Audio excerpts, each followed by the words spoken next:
Good evening.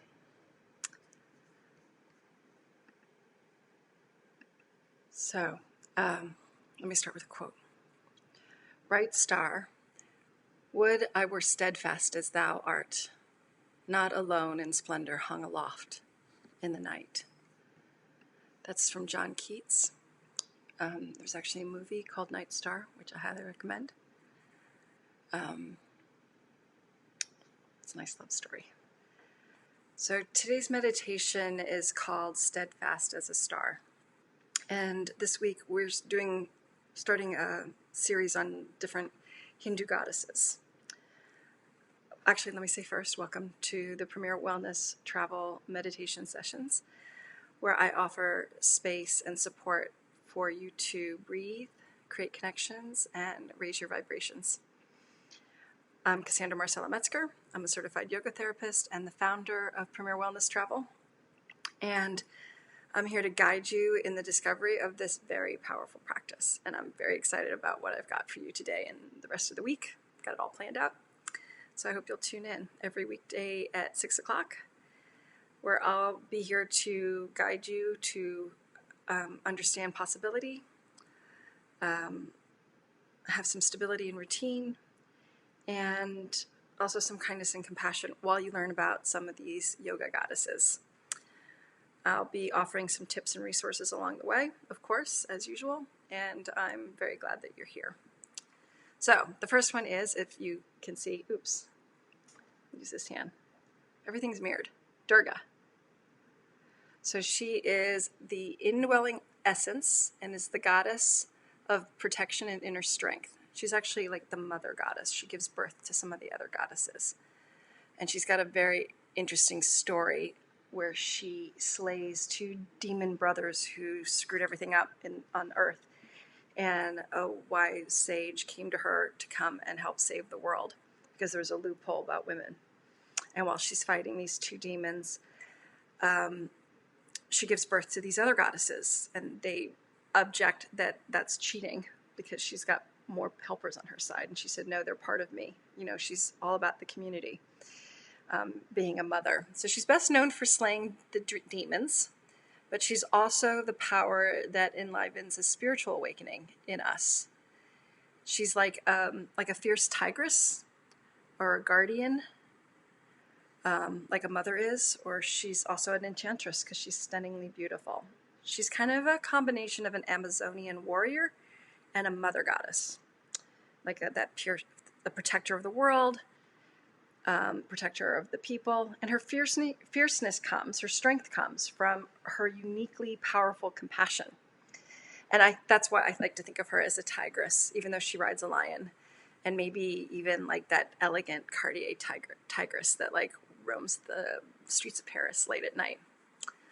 That's kind of how I think of her. Now, she has 8 arms, and she's got weapons in a lot of them. She's got a spear, a mace, a bow, a discus, a sword, and then also a conch shell that represents sound, a lotus flower that represents fertility, and then also a rosary that represents prayer. So those are the 8 things that she has in her 8 arms. She appears in this gorgeous blue-black skin, and she's got flowing, lustrous hair that shimmers with light. And she's got a strong, curvaceous, feminine body. And she rides, like I said, a lion that was given to her by the mountain god Himalaya. That's where the Himalayas come from. So I want to read here from a great book that is a resource of mine called Awakening Shakti by Sally Kempton. She writes for Yoga Journal, and she's got some wonderful meditations on Yoga Glow, too. If you're a member of Yoga Glow, I recommend her. So I'm just going to read a little bit from her. The goddess is the power of nature overwhelming human hubris. Her roar is the tsunami, the lightning strike, and the earthquake. And I would also add maybe the pandemic. Her story is about how we are supported and protected when we admit that we are powerless. It's about humility, that we're powerless over the forces of darkness. And when we can take refuge in a higher power, we actually triumph. So it's a comment on the danger of underestimating the feminine, which the demons did, But this story is also about transformation of the ego, which we need a lot of these days, right? We have a lot of ego going around in the news. So the mighty battle between Durga and the demons is really representative of the inner struggle that begins when we try to undertake a real transformation, when we try to transform a transformative practice that transforms the ego. But the ego enters the spiritual with its own agenda. The ego seeks control over circumstances, over the body, over the people around us, and we're all learning how we don't have control over anything. So power and mastery are what matter to the ego. So naturally, the ego resists surrendering. This is about the strength and surrender, letting go of agendas, and giving up control at any level or all levels. So she, Durga, wants us to move away from that consciousness of the ego to the recognition of our own unity and non-difference from each other and from the cosmos. And that is what meditation can help with, is getting rid of the ego and understanding that we're all part of one.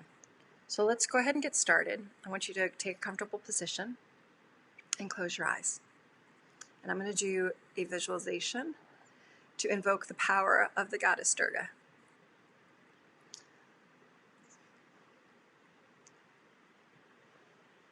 So take your seat and close your eyes. Now, just listen to my voice. Imagine yourself high up on a mountain above the tree line. There are no trees because there's not enough oxygen, and where the mountain peaks are covered with snow. Let's imagine actually specifically that you are in the Himalayas. And Durga is here. She's hiding in her secret cave, but you could feel her. You can feel her powerful light, and you can feel her vibrations as you breathe in deeply and as you exhale.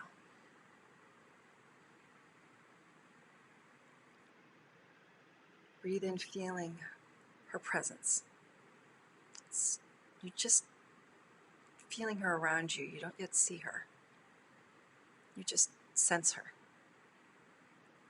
as you breathe in and as you breathe out.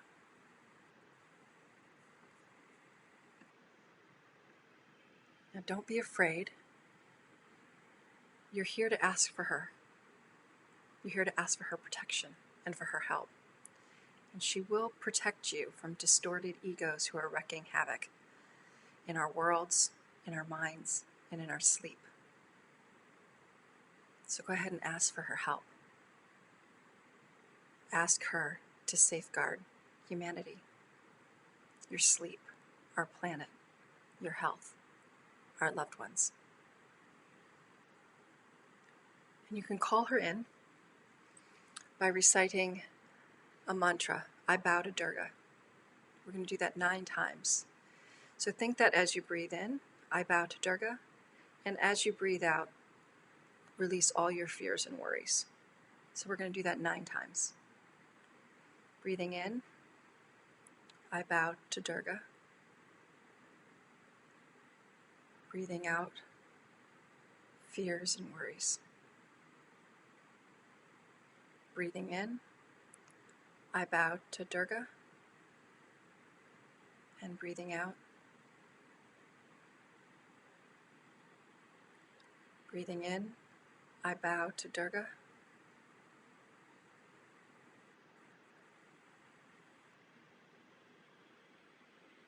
Breathing in, I bow to Durga.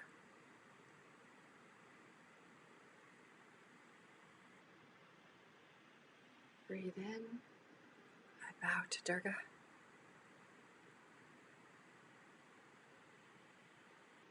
Breathe in, I bow to Durga.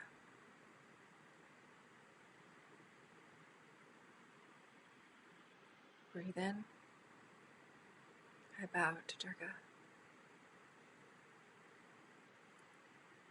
Breathe in. I bow to Durga. Breathe out your fears and worries. And last time, breathing in, I bow to Durga. And exhale.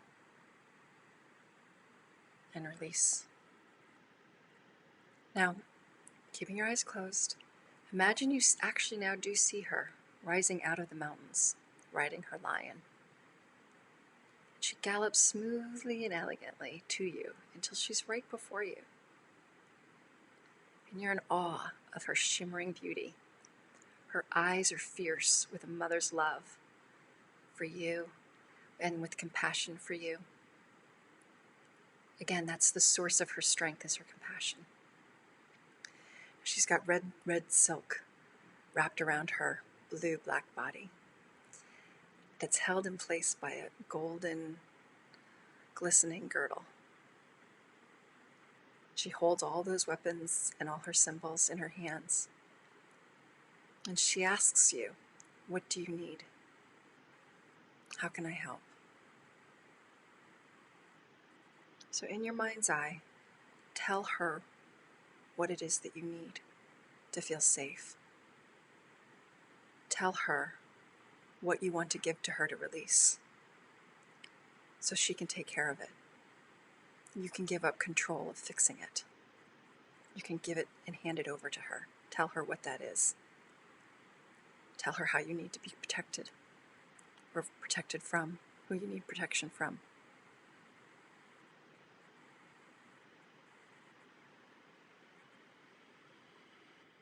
Now you may hear an answer in the form of words, or as a feeling, or simply as energy moving through you. Maybe you feel more tired now that you've released it. And now we move into one final part of this visualization. I want you to imagine that as she is taking your worries and your desires for protection from you, that her heart opens up and a beam of light, a beam of scarlet red light, moves from her chest, from her bosom to yours, and surrounds you with this fiery light all around you. You are surrounded by this red globe of light that's coming from her heart. And this light fills you with strength and confidence as you take in her power. Her power that can dispense justice, that can fight for the truth, and that can safeguard the world. Something we need right now is feminine, fierce compassion and protection. And we're going to repeat her mantra. And as I do so, I want you to feel that you're drawing in the power of Durga into your body and into your soul. This is how her mantra is in Sanskrit. Dum Durgaya Numaha. Dum Durgaya Numaha. Dum Durgaya Namaha.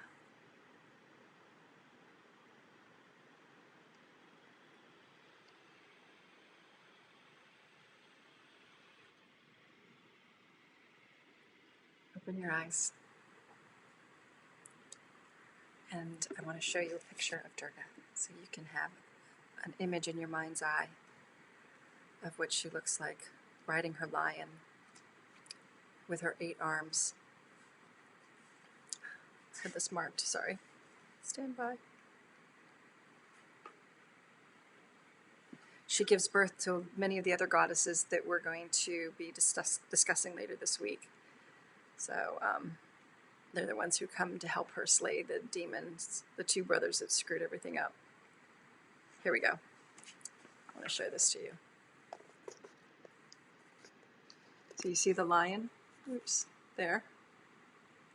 And then all of her weapons and symbols. There's the conch shell. and the lotus, the sword, sorry, the bow and the sword over here. Again, everything's a little backwards, so. And again, this is from a great book from Sounds True called Awakening Shakti, The Transformative Power of the Goddesses of Yoga by Sally Kempton. Thank you for joining me this evening. Namaste. You are protected.